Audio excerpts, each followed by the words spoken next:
L'armée française est donc en passe de quitter la Côte d'Ivoire. Alors que signifie la fin annoncée de la présence des quelques 1000 soldats déployés à Port-Bouët?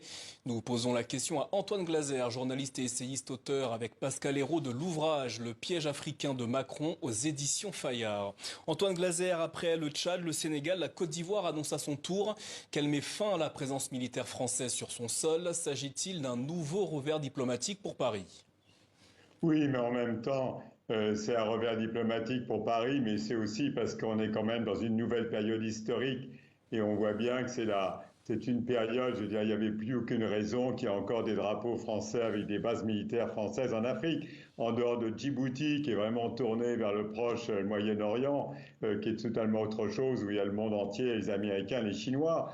Mais je veux dire que ce soit en Côte d'Ivoire, au Gabon, au Sénégal, c'est vrai que c'est une sorte d'anachronisme historique. Je veux dire, à la chute du mur de Berlin en 1990, finalement, il n'y avait plus aucune raison. Pendant 30 ans, de 60 à la chute du mur de Berlin, la France, au nom de la lutte contre l'Union soviétique, continuait à avoir une sorte de présence, mais c'était vraiment une sorte de rente politique et économique qui n'avait plus lieu d'être. Donc, encore une fois, c'est une sorte d'anachronisme historique qui s'est fait malheureusement dans les pays comme le Mali, le Burkina Faso, le Niger. La France s'est vraiment fait virer.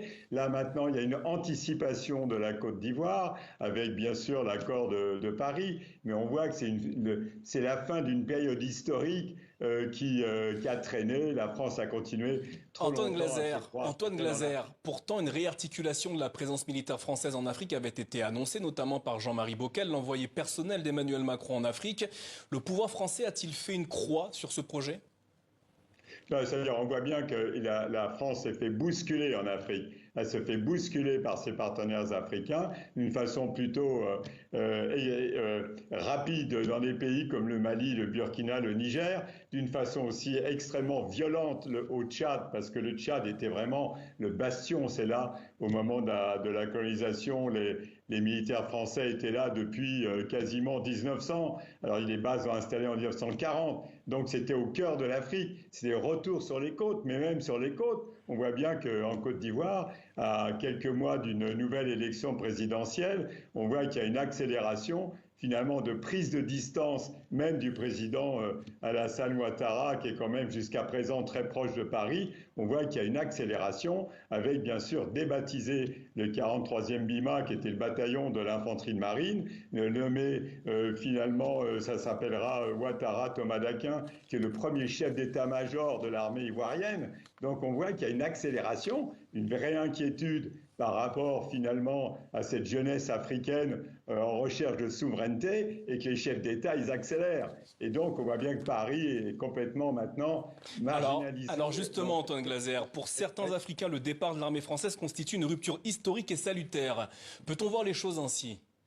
oui, on ne peut pas dire autrement. Ça ne veut pas dire ça veut pas dire qu'il y aura plus du tout de militaires français, des forces spéciales pour former. Mais je veux dire, l'Afrique s'est totalement mondialisée. Ces chefs d'État, ils ont le monde entier dans leur salle d'attente. Pourquoi est-ce que la France serait toujours en situation de monopole dans ces pays? C'est là où on voit qu'il y a un changement réellement historique. La France n'a pas vu l'Afrique se mondialiser. L'Afrique se mondialise à une vitesse absolument accélérée.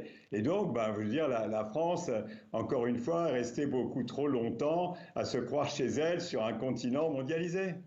Antoine Glaser, vous parlez d'accélération de l'histoire. Cette accélération pourrait-elle permettre de refonder des relations avec certains pays africains sur des bases plus saines? Ben, il va falloir quand même déjà changer d'attitude. Il va falloir que la France, qui a exporté dans tous ces pays, non seulement bien sûr sa constitution, sa langue, qui n'est pas une mauvaise chose, mais l'ensemble de son économie, elle a eu une rente politique et économique pendant quand même 30 ans, des indépendances jusqu'à la chute du mur de Berlin. Maintenant qu'elle se mondialise, c'est vrai qu'il va falloir quand même que la France ait un partenaire parmi d'autres partenaires, mais elle n'est plus en situation de monopole, en situation dominante comme elle l'a été, avec une sorte de rente politique et économique qui faisait que ses propres partenaires, finalement, au nom de la lutte contre l'Union soviétique, lui laissaient gérer à sa guise l'ensemble de ses colonies. Mais je veux dire, c'est encore une fois, il n'y a pas eu, c'est un manque d'anticipation. Au moment de la chute du mur de Berlin, tout le monde regardait la réunification de l'Allemagne et la France a pensé qu'elle pouvait continuer à rester chez elle en Afrique ad vitam aeternam, comme avant. Mais sauf qu'elle s'est trouvée hors sol par rapport à une Afrique qui se mondialisait alors qu'elle-même se bunkérisait. Donc ce n'était pas possible qu'il n'y ait pas des changements majeurs, rapides et radicaux comme il y a actuellement.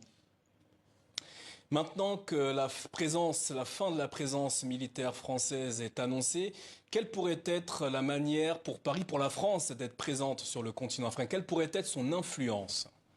Ben, l'influence de la France, c'est d'abord, si la France se préoccupait un peu plus de sa diaspora, vous avez une richesse. Je veux dire, la France a quand même aussi en Afrique une connaissance de l'Afrique qui est extrêmement importante, mais au lieu, si elle s'intéressait beaucoup plus, au lieu d'exporter en Afrique ce qu'elle est elle-même, elle s'intéressait plus à l'Afrique des Africains. Elle a quand même eu de très grands instituts de recherche scientifique, de l'IRD ou autre. Elle avait le BRGM dans les mines, donc elle a une connaissance de l'Afrique.